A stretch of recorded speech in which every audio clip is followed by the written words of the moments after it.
Dark Knight of Steel. Bon, comme je vous avais dit, j'étais pas forcément hyper emballé à l'idée de le lire. Je l'avais même pas acheté quand il était sorti.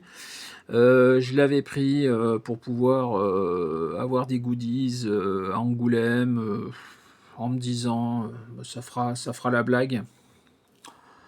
Et ben au final, c'est très bien. Euh,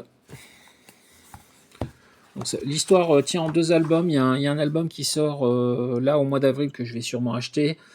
Mais cet album qui sort donc au mois d'avril, c'est vraiment des histoires à part qui se passent dans cet univers-là, mais qui sont indépendantes de ce qui se passe dans le récit principal que vous avez dans ces deux albums.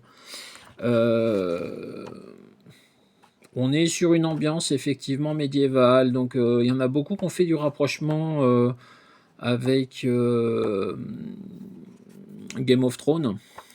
Bon, je trouve qu'on est un peu loin de Game of Thrones quand même. On est plus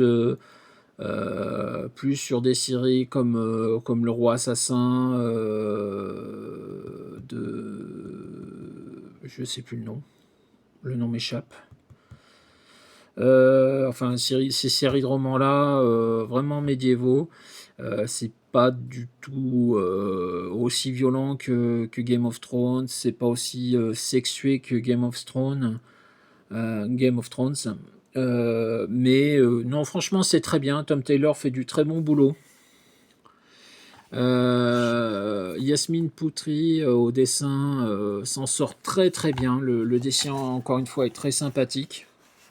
Je connaissais pas du tout cet artiste. J'aime beaucoup le travail qu'elle fait sur cette série.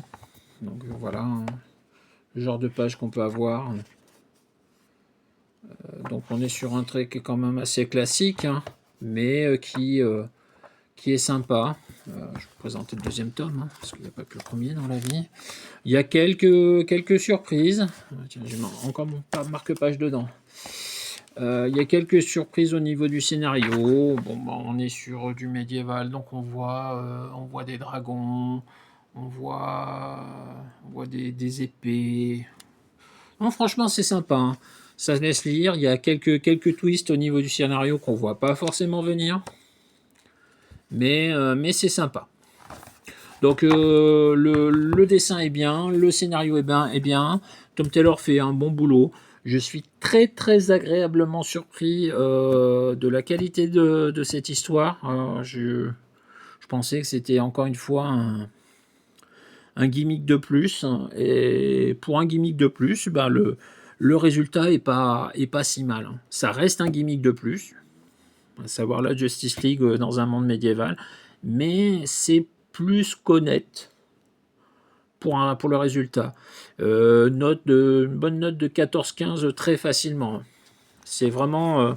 et c'est encore une fois avec des personnages, Batman, Superman, que j'apprécie pas forcément, donc vous dire que la qualité de la série est quand même pas mal.